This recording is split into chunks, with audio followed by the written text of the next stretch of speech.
حضرت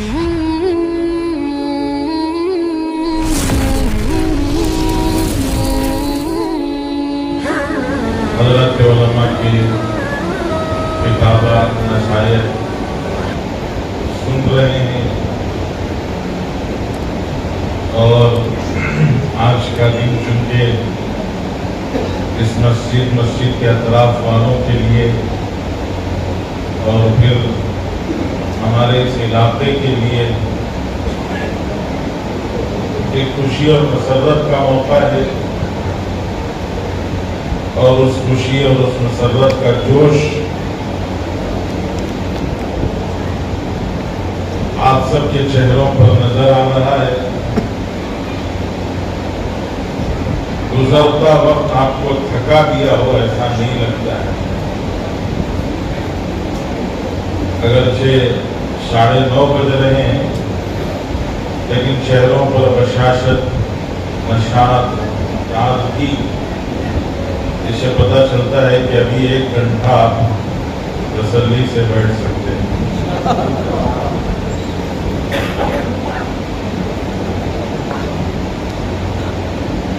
بہرحال اللہ تعالیٰ اپنے جوش و خروش کو قبول فرمائے، ہمت و حوصلے کو اللہ تعالیٰ قبول فرمائے۔ مجھے 1 گھنٹہ بیان نہیں کرنا ہے، میں 1 گھنٹہ اس لیے کہہ رہا ہوں کہ آپ کو کھانا بھی کھانا ہے، نماز بھی پڑھنا ہے، تو اس طرح سے گویا 1 گھنٹہ تو ہو ہی جائے گا۔ میں تو بس 2-4 باتیں مختصر آپ کے سامنے عرض کرنا چاہتا ہوں کہ ہماری یہ مسجد بلال انشاءاللہ اللہ کی ذات سے بہت بڑی امید ہے، انشاءاللہ تعمیر ہوگی، اچھی سے اچھی ہوگی، عمدہ سے عمدہ ہوگی۔ اللہ اپنے فضل سے، اپنے کرم سے، اپنے بندوں کے ذریعے سے اللہ تعالیٰ یہ کام کرائے۔ ہماری دعا بھی ہے اللہ تعالیٰ اس کام کو آسان فرمائے اور اپنے فضل، اپنی مہربانی، اپنی نصرت، اپنی دستگیری سے اللہ تعالیٰ یہ کام کروائے۔ ہمارے ملکوں میں جو مسجدیں ہوتی ہیں ان مسجدوں کو ہم اللہ کا گھر کہتے ہیں۔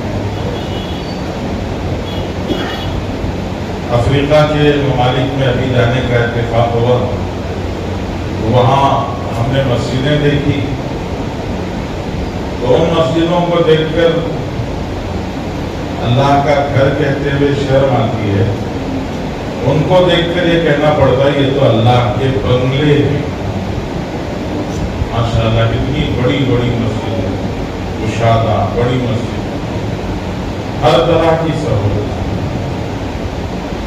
زمبابوے آپ نے سنا ہوگا نام، مشہور نام ہے۔ ہندوستان والوں کی کمزوری یہ ہے کہ جو ملک کرکٹ کھیلتا ہے اس کے نام سب کو یاد رہتے ہیں، تو زمبابوے کا نام بھی یاد ہے۔ تو زمبابوے میں ہم لوگ گئے تو وہاں کی جو مسجد ہے آپ اندازہ کریں، وہ مسجد جو ہے وہ 13 ایکڑ پر پھیلی ہوئی، 13 ایکڑ۔ 1 ایکڑ جو ہے تقریباً 45,000 اسکوائر فٹ ہوتا ہے، اب اسے آپ حساب لگا لیں۔ بڑی مسجد ہے، بہت کشادہ، پارکنگ کی سہولت، ہر طرح کی سہولت ماشاءاللہ۔ تو وہ جو مسجدیں ہیں وہ مسجدیں وہ اللہ کا گھر نہیں، اللہ کے بنگلے ہیں۔ کچھ اور مسجدیں ہیں ان کو اللہ کے بنگلے بھی نہیں بلکہ اللہ کے محل کہنا پڑے گا۔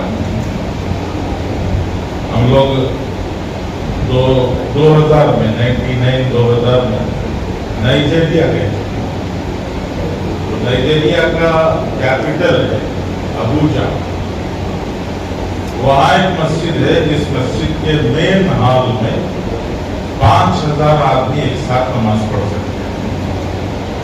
تو مسجد ماشاءاللہ ایک گنبد کی بنی ہوئی ہے، بہت اونچائی پر بنی ہے، اتنی خوبصورت مسجد ہے۔ اللہ کا کرم ہے، اللہ جل شانہ نے مسلمانوں کو یہ حوصلہ دیا ہے، یہ توفیق دی ہے کہ وہ اپنی جان مال مسجدوں کے لیے لگائے۔ یہاں بھی ہمیں امید ہے انشاءاللہ ایک بہت خوبصورت مسجد بنے گی۔ مسجد کی تمام تر سہولتیں انشاءاللہ مسجد سے متعلق جو سہولتیں ہیں وہ سہولتیں بھی انشاءاللہ یہاں بہتر سے بہتر، عمدہ سے عمدہ انشاءاللہ قائم ہو سکے گی۔ اللہ تعالیٰ کرائیں گے انشاءاللہ۔ مجھے دو باتیں عرض کرنی ہیں۔ ایک یہ ہے کہ اللہ جل شانہ نے اللہ کے رسول صلی اللہ علیہ وسلم مکہ المکرمہ سے ہجرت کر کے مدینہ طیبہ تشریف لے گئے۔ مدینے کے باہر ایک چھوٹا سا محلہ ہے جس کو قباء کہا جاتا ہے۔ وہ محلہ آج بھی ہے، اس میں ایک مسجد ہے۔ عمرے کو جانے والے، مدینہ جانے والے سب مسجد قباء جاتے ہیں، 2 رکعت نماز پڑھتے ہیں۔ مسجد قباء میں پڑھی جانے والی 2 رکعت وہ عمرے کے برابر ہے۔ تو رسول اللہ صلی اللہ علیہ وسلم مکہ المکرمہ سے چل کر مدینے میں داخل ہونے سے پہلے اللہ کے رسول صلی اللہ علیہ وسلم مسجد قباء میں ٹھہرے، یعنی قباء محلے میں ٹھہرے۔ محلے کا نام قباء تھا، پھر مسجد بن گئی تو مسجد کا نام بھی مسجد قباء رکھ دیا۔ اللہ کے رسول صلی اللہ علیہ وسلم وہاں ٹھہرے تو آپ نے وہاں فکر کی اور ایک مسجد تعمیر کرا جو مسجد قباء کہلاتی ہے۔ اللہ جل شانہ نے اس مسجد کی تعریف کی ہے اور مسجد کے اطراف رہنے والوں کی تعریف کی۔ وہ میں آپ کو بتانا چاہتا ہوں، چونکہ آج گویا ایک طرح سے سنگ بنیاد ہے کہ اگرچہ کچھ کھدائی نہیں ہو رہی ہے، کوئی پتھر نہیں رکھا جا رہا ہے، لیکن فوراً انشاءاللہ پہلے مسجد کے یہاں سے منتقلی کا کام ہوگا، پھر اس کے بعد انشاءاللہ تعمیر کا کام شروع ہوگا۔ تو گیا سنگ بنیاد، فاؤنڈیشن سٹون رکھنے کا گویا یہ ایک موقع ہے۔ تو مسجد قباء کی جو بنیاد رکھی گئی اس کی تعریف اللہ نے کی۔ اللہ تعالیٰ فرماتے ہیں مسجد اسست علی التقویٰ احق ان تقوم فیہ۔ رسول اللہ صلی اللہ علیہ وسلم سے اللہ تعالیٰ فرماتے ہیں کہ یہ جو مسجد ہے مسجد قباء، اس مسجد کی بنیاد تقوی پر رکھی گئی۔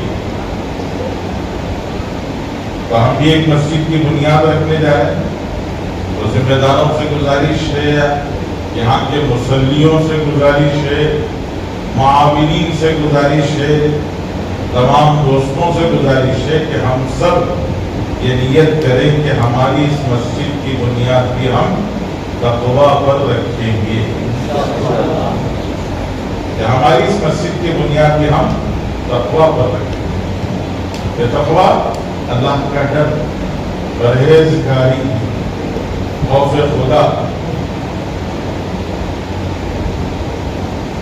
دوسری بات اللہ تعالیٰ نے مسجد کے اطراف رہنے والوں کی تعریف، اور اللہ جل شانہ نے ارشاد فرمایا فیہ رجال یحبون ان یتطہروا واللہ یحب المطہرین۔